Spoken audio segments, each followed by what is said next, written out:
Hello friends, நான் தான் உங்களுடைய டான் பேசுகிறேன். அப்புறம் மாதிரி இன்ஜினியர்ஸ்ல நம்ம தமிழ்நாட்டோடைய கட்டடக்கலை எப்படின்னா, தஞ்சை பெரிய கோயில் இருக்கலாம், 0 டிகிரியில் இன்னைக்கு அந்த அளவுக்கு சிறப்பு வாய்ந்தவங்க தான் தமிழர்கள். ஆனால் அவங்க இருக்கிற சென்னை தண்ணியில் மூழ்கிட்டு இருக்கு. ஸோ என்ன சொல்கிறேன்னா, மாதிரி இன்ஜினியர்ஸை கூப்பிட்டு தமிழ் இன்ஜினியர்ஸ், அதுவும் கோயில் கட்டுறதுன்னா கண்டிப்பாக சிங்கிளாக தான் இருந்திருப்பாங்க. அந்த மாதிரி சிங்கிளாக இருக்கவங்க தான் கலப்படம் பண்ண மாட்டாங்க. அந்த மாதிரி இன்ஜினியர்ஸை கூப்பிட்டு கெட்ட சொன்னீங்கன்னா நல்லா சூப்பராக நேராக செங்குத்தாக வீடு நிற்கும், கலப்படம் இல்லாமல் கெட்டி தரப்படும்.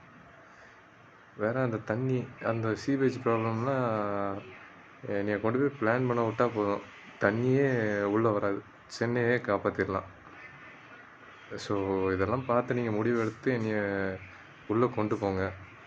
நான் முடியலைன்னு சொல்ல மாட்டேன், சென்னையை காப்பாற்றிடுவேன்.